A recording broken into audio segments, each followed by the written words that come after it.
Hey guys, and welcome to Should You Buy It, where all we do is talk a little bit about the game and whether or not we think it's worth the cost.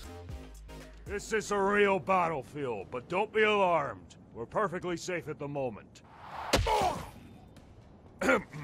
Well, I suppose that moment has passed.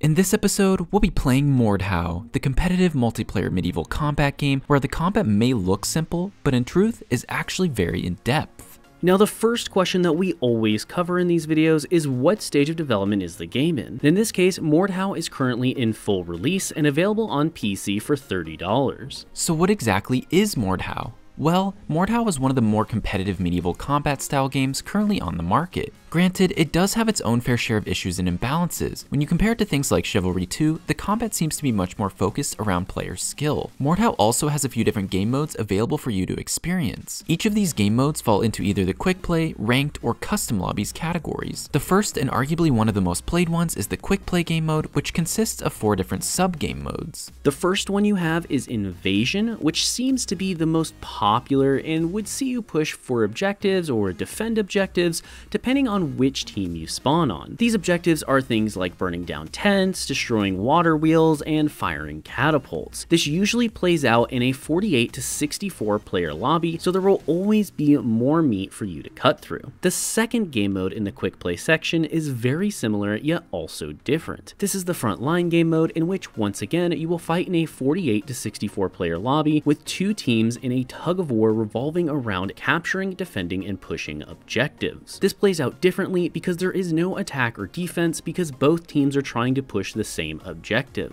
The other 2 modes in quick play are a little bit more unique than the previous 2. The first one is the Brawl, which will have you fight in 16-player lobbies in either team deathmatch, free-for-all deathmatch, or skirmishes. The important thing to note here is that rather than being in a giant cluster of players swinging their swords around, it often turns into small fights between 2 to 6 players. This makes skill significantly more important in these lobbies when compared to the Frontline or Invasion game mode. The last quick play mode is Horde. This is Mordhau's PvE style game mode in which you will find yourself and several other players trying to defend against wave-based enemies. Similar to something like CSGO, every time you kill an enemy or finish a round, you'll find that you have gained some money that can be spent to purchase different weapons, armor, and tools laying around the defensive structure. Every time you finish a round, you will also unlock a skill point which can be spent to unlock special bonuses such as the ability to fire multiple arrows at once or passively regenerate your health while in combat. However, it's worth noting that none of your progress continues on the next map after you finish the one you're playing on. In essence, this plays very similar to something like Call of Duty Zombies. After that are the game's 2 ranked modes. You have 1v1 arenas, as well as 3v3 arenas. These are relatively straightforward, as you will see yourself play in a 1st to 5 win setting. If you die, you will respawn the following round, and you will fight till the last man is standing to determine the winner. Each time you finish a match, you will either go up or down in ranking, and then will be paired against what the game thinks are similarly skilled players. Unfortunately, it's worth mentioning we were unable to capture the 3v3 arenas for this video, as after waiting 20 minutes in queue, we decided it just simply wasn't going to happen. The last game mode available to you is the server browser, or essentially what boils down to being the custom game modes. If you should so desire, there is an absolute ton of custom games out there. Some of these servers even have modded maps and modded equipment for you to use. One of the more popular game modes is probably the duel servers. These are servers that are essentially made for you to try to practice against other players in 1v1 scenarios. Usually the rule is a quick flip of your sword will tell the other player that you're ready to begin, and then you start your 1v1. There are of course many other custom modes, such as the custom horde mode maps or custom weapons on special modded servers, as well as many other things, but those are just some of the more common custom game modes that I've personally experienced. So now let's move into the pros and cons section for the video. First up for the pros is that Mordhau is well balanced for competitiveness when compared to many other medieval combat games. Even though it does feel a bit unbalanced in specific scenarios, its 1v1 combat seems to be pretty on point.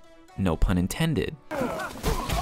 After that is that Mordhau has a great tutorial that helps you get up to speed, and while some people may find the tutorial a bit lackluster, for a brand new player, it teaches you all the basics that you'll need to get started. When you're ready for more advanced ways to play the game, there are tons of people in the community happy to teach you, but the intro starting experience just felt fun and educational. Next is that Mordhau has in-depth combat that takes quite a long time to master. This game seems extremely simple on its surface, but in reality has many subtle mechanics that can dramatically change the way the fight will go. Little things like excels, drags, and reposts are all taught in the starting tutorial, but in fact take a lot to master. And finally for the pros is that the gore in the game is very well done and not tacky whatsoever. Personally, the first time I died and my head rolled on the floor after being chopped off was a very shocking and eye-opening experience. The game certainly won't shy away from any form of gore, which makes the game entertaining to say the least. Now for the cons. First up is the game just kinda has a lackluster player base at the moment. We did some research and it turns out only about 5,000 or so players are on at any given time in Mordhau, which isn't terrible by any means, but it definitely is a little lackluster when you're trying to have a competitive environment and have a ranking system that is very diverse. What this means is that you may queue into a game and you may find yourself versing players that are level 200 while you're level 20. Now it's not impossible to beat them by any means, but you are going to be at a significant experience disadvantage. And lastly for the cons is that there is a very steep learning curve. Just to give you an example here, levels 1 through 100 are widely considered to be the basics of learning the game. Until you've gotten to that point, you're still relatively considered a noob. And yes, it takes a long time to do that, at least in my experience. Mordhau's combat is very simplistic on the surface, but the more you play and the more you figure out and the more you talk to other players, the more in depth you start to realize it really is. It's no longer just simple swings left to right and the occasional block, but actually has things like we talked about before, such as excels, drags. You have all sorts of different foot maneuvers that can change the way your weapon moves. There is a lot more to the game than the surface shows. The only downside to this is that it means it's most likely going to take you a very long time before you're able to get on the same level as all those other players who've been playing it since release. So now here we are for the rating for the game, and when we rate games, we want to get 1 hour of enjoyment out of every $1 that we spend on the game. So for this game in particular, in Mordhau, we would want to get roughly 30 hours of enjoyment out of the $30 that we spent. And after putting over 24 played hours into this game, we give it 8 out of 10 potatoes. Yeah, Mordhau is easily one of the best medieval combat games on the market today. It's goofy, it's competitive, and it's just plain fun. The game certainly isn't perfect, but whether you want to play it casually or you want to play it competitively, there is definitely going to be room for you here. Just know a lot of players are already extremely good and have had a lot of practice in this game, and that means there's going to be a very steep learning curve. If you can get past that, however, then Mordhau is an absolutely great game. Despite its flaws, we think Mordhau is a diamond in the rough, and therefore is more than likely worth the cost. Before you guys go, don't forget to smash that like button and subscribe as we put out multiple new videos every single week, and your support is what makes this all possible. If you would like to support us even further and get some cool benefits, check out our membership program, which can be found in the join button below. Otherwise, thank you so much for watching, and we'll see you next time.